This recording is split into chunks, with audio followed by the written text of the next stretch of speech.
మన వెబ్‌సైట్‌లో cash on delivery option ఉండదండి. ఏం ఆర్డర్ పెట్టినా గూడా మీరు ముందుగానే అమౌంట్ పే చేసి పెడుతున్నారు. సో, మీరు అమౌంట్ ఆల్రెడీ పే చేస్తున్నారు కాబట్టి కొన్ని ఇన్ఫర్మేషన్స్ మీరు రైట్‌గా పెడుతున్నారా? రాంగ్ పెడుతున్నారా? అని చెక్ చేసుకోండి. ఎందుకు చెప్తున్నానంటే ఈ మధ్య ఎక్కువగా ఫోను నంబర్ రాంగ్ పెడుతున్నారు. లేదంటే వర్క్ అవ్వని నంబర్ ఇస్తున్నారు. మీరిచ్చిన అడ్రెస్ క్లియర్‌గా ఉందనుకోండి పార్సెల్ డైరెక్ట్‌గా ఇంటికొచ్చేస్తుంది. బట్ మీరు అడ్రెస్ కూడా తప్పిచ్చారు. అంటే క్లియర్‌గా ఇవ్వలేదు. జస్ట్ ఏరియా పేరు పెట్టారు. ఫర్ సపోజ్ ఇక్కడ పిన్ కోడ్ పెట్టి ఇంటి అపార్ట్‌మెంట్ నేమ్ పెట్టి విజయవాడ. అంతే. ఆ అపార్ట్‌మెంట్ నేమ్ విజయవాడలో ఏ ఏరియాలో ఉంది? ఏ కాలనీలో ఉంది? ఏ సందులో ఉంది? ఇవేమి డీటెయిల్స్ తెలియకుండా డెలివరీ పర్సన్ ఎలా తీసుకొచ్చిస్తారు? వాళ్ళకి తెలియాలి అంటే అట్‌లీస్ట్ మీ నంబర్ అన్నా వర్క్ అవ్వాలి గదా! సో, చాలా ఫేస్ చేస్తున్నాము ఈ మధ్య ఇలాంటి ఇష్యూస్. అంటే కొంతమంది తెలియక చేస్తున్నారు. తెలిసి చేస్తున్నారని నేను అననులేండి. తెలియక ఇట్లా చేయడం వల్ల ఏమవుతుందంటే పార్సెల్స్ రిటర్న్ వస్తున్నాయి.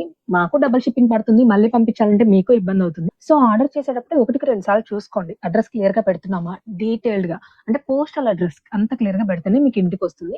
అండ్ ఫోను నంబర్ గూడా చూసుకోండి. అంటే కొన్ని ఏరియాస్‌కి డీటీడీసీ సర్వీస్ ఉంటుంది కాబట్టి డైరెక్ట్‌గా తీసుకొచ్చి ఇచ్చేస్తారు. కొన్ని పిన్ కోడ్స్‌కి సర్వీస్ ఉండదు. అలాంటివి మేము డెలివరీలో పంపించాలి.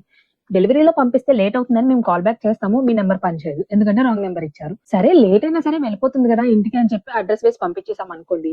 డెలివరీలో ఓటీపీ వస్తుంది. అంటే అందరూ సెట్ చేసుకోరు. మేము సెట్ చేసుకున్నాము. రాంగ్ డెలివరీస్ అవ్వకుండా. ఈ ఆప్షన్ డెలివరీలోనే ఉంటుంది. డీటీడీసీలో లేదు. సో, డెలివరీలో మేము చూజ్ చేసుకున్నాము.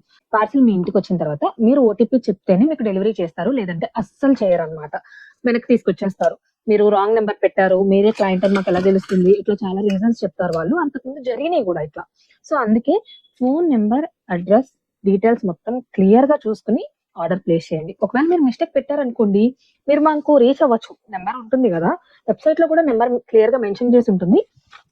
మేము కాల్స్ అటెండ్ చేయం గానీ ఖచ్చితంగా మెసేజెస్‌కి రెస్పాండ్ అవుతాము. మీరు ఆర్డర్ ప్లేస్ చేసినప్పుడు ఎక్కడన్నా ఏదన్నా మర్చిపోయారు, డీటెయిల్స్ రాంగ్ పెట్టారు అని మీకు డౌట్ ఉండి, మీకు కన్ఫర్మేషన్ మెయిల్ వస్తుంది. లాగిన్ అయ్యాకే ఆర్డర్ ప్లేస్ చేయండి. కన్ఫర్మేషన్ మెయిల్ వచ్చిన తర్వాత దాంట్లో ఏమైనా డీటెయిల్స్ రాంగ్‌గా ఎంటర్ చేస్తే గనుక మమ్మల్ని అప్రోచ్ అవ్వండి. మేము మోడిఫై చేస్తాము. అండ్ ఈ ఆర్డర్ కూడా అలాగే జరిగిందండి. డీటెయిల్స్ ఇచ్చారు. పిన్ కోడ్‌కి డీటీడీసీ డెలివరీ లేదనమాట. సో, మేము కాల్ చేసాము. కాంటాక్ట్ నంబర్ వర్క్ అవ్వట్లేదు. స్విచ్ ఆఫ్ అని వస్తుంది. మేము 2 days back to back calls చేసి పక్కన పెట్టేసాము. ఈరోజు క్లయింట్ మమ్మల్ని రీచ్ అయ్యారనమాట. నా పార్సెల్ ఎప్పుడొస్తుంది ఏంటి అంటే, మేము చెప్పాము. మేము ఆల్రెడీ చేసామండి మీకు 2 డేస్ నుంచి అని చెప్పి కాల్ హిస్టరీ ఉంటుంది గదా! అది షేర్ చేసాము. అడ్రెస్ చేంజ్ చేసుకోమంటే చేంజ్ చేసుకున్నారు. సో, ఈసారి ఆర్డర్ చేసేటప్పుడు వెబ్‌సైట్‌లో డీటెయిల్స్ అన్నీ క్లియర్‌గా మెన్షన్ చేశారా లేదా అని చెప్పి ఒకసారి క్రాస్ చెక్ చేసుకోండి. Thanks for watching. బై.